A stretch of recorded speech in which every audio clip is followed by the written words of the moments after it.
Welcome to Case Files of the Geek Gumshoe. I'm the Geek Gumshoe.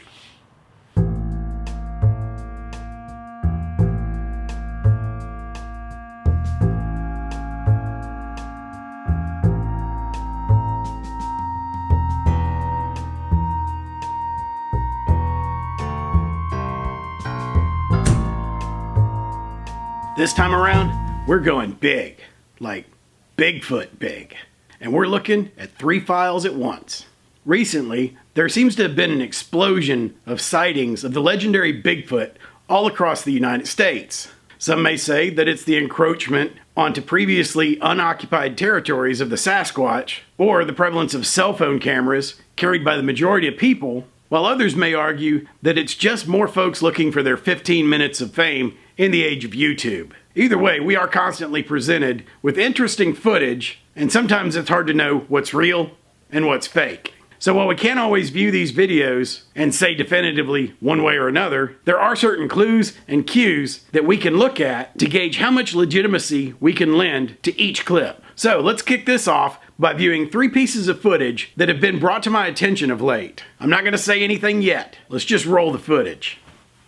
They tried to bring those guys on talk shows and everything, and when they had to like look up their record, they had all these felonies like in process, so they couldn't actually do anything. Yeah. Hey, you like Norm Macdonald? Yeah. Great. You ever hear that one he does on alcoholism? It's like I got a friend, Jimmy. He's an alcoholic. I said, Jimmy, yeah, it's true you got the disease, but out of all the diseases, I think you got the best one.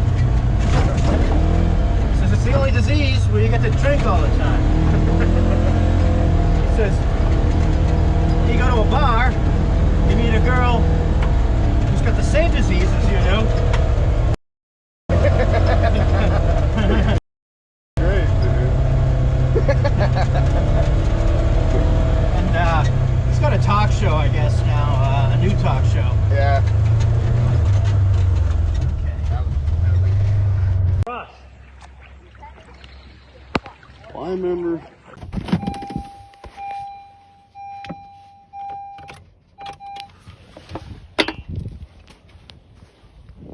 walking out there. Bro, what the fuck?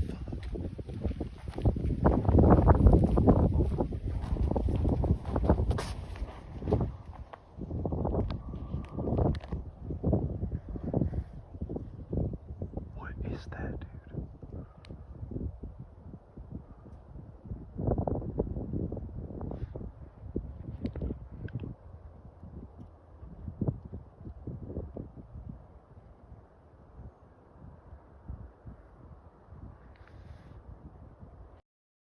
I don't know what the f that was. So, it's my feeling going into this that 2 of these are deliberate hoaxes, and that 1 is simply a case of misidentification. None of this can be proved for sure based on just these samples, but let me walk you through each one and point out the things that make them stand out as potentially fake. Keep in mind that any or all could be fake or real based on what we know just by looking at the footage online. That is the limitation of what we're dealing with here. But there are issues here that make me quite suspicious. In this first case, we see these 2 guys riding in a side-by-side. They're just carrying on a casual conversation, which leads me to my first issue with this one. Why is this being filmed at all? The conversation gives us no context. Maybe if they were discussing something like land access rights from the road, or mapping out directions to a hunting site to send to a friend, it might make more sense. But they are simply talking about a comedy show that one of them watched. Yet the passenger is documenting this like he's some kind of embedded combat reporter. Now comes the change of direction on the part of this amateur cinematographer, and for some unknown reason, at this particular point, he turns the camera to point at the driver. And as soon as he does that, we see this. Now, both of them are acting as if they don't see the creature running alongside them in the trees, and I'm guessing the idea was to say that they found this after going back and looking at the footage. But remember, the passenger is now facing the driver and pointing the camera, or most likely a phone, at him, meaning he's looking directly at the area where Old Tall, Dark, and Gruesome is emerging into sight, and yet he does not react at all. Finally, these guys pull over almost immediately after the appearance of the creature, still talking randomly and not seeing anything. So it just so happens Bigfoot is sitting there right by where you intended to stop in the first place? Come on, give us something to hang on to here, guys. In this case, the lack of purpose for recording this video in the first place, the sheer timing and the change of the camera angle right before we see the figure in the trees, and the fact that their outing ends right after Sassy pops up and goes for a jog is cause enough to question the validity of this video. It goes from being pointless to having oddly convenient timing, and while they made an effort to appear nonchalant through the ad-libbed conversation, I'm just not convinced they didn't see Cousin Jethro in his gorilla costume running along next to him. Alright, so let's move on to our second video. This clip shows what appears to be a Sasquatch crossing the river as someone in a kayak records it. The footage is low resolution and it's hard to get a really good look at what's going on, but it appears that the creature is carrying something that could be a baby Sasquatch. What do you even call a baby Bigfoot? Littlefoot? Squatchling? Yeti light? At first it appears to be a pretty compelling piece of film, but then this happens. Yep, that's how it ends. Now this might not seem too odd at first glance, but notice that there is no apparent reason for the clip to end where it does. The camera operator is clearly not in any danger of the beast turning on them. There are no cries of distress or anything else to signal an end to the clip, but there also isn't any movement away from the point of focus as the clip ends. Even a deliberate bit of footage where the camera operator stops the filming will move slightly right before the clip ends. Usually as the operator looks away or just moves the camera so that they can hit the off button. What this tells me is that this clip was edited to a specific point, and that makes me question what comes next in the footage. Was there a better view of what was really going on and it was edited because it destroys the narrative? Did the target break character and say something to the person recording? Why does it end so suddenly when there is so much distance between the camera operator and the subject, and the Sasquatch still has a good ways to go to get across that river? A clean but sudden edited ending to a clip like this is always a point of suspicion with a cryptid video. I would love to have a chance to ask the original poster about this.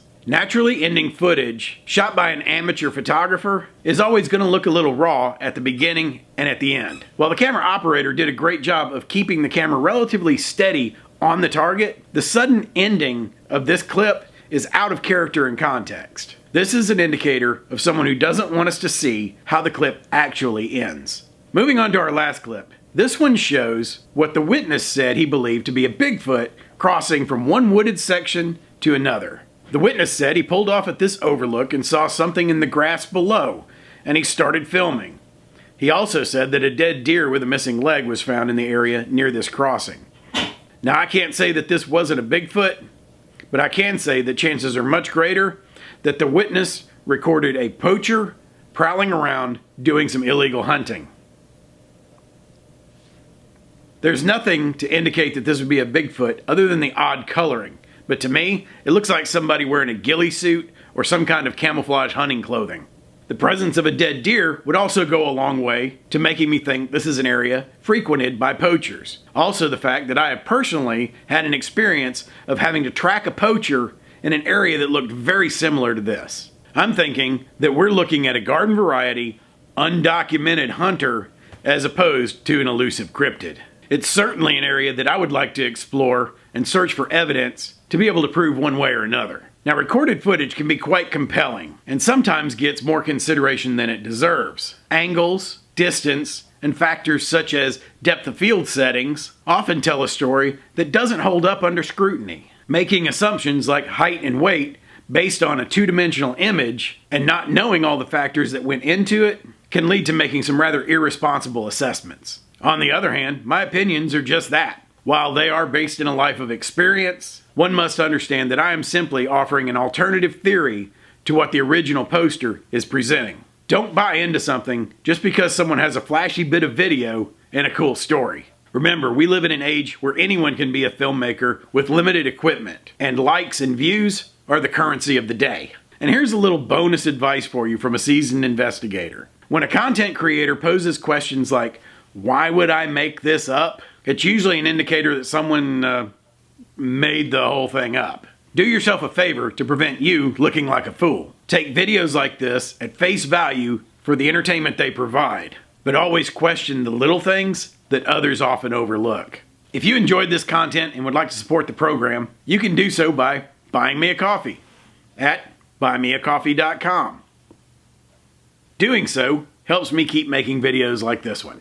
And if you have photos or video that you'd like me to evaluate, or a case that I need to turn my eye to, leave a comment here, or send me an email at geek.gumshoe@gmail.com. And until the next case brings our paths together again, keep your mind and eyes open, but don't be an easy mark.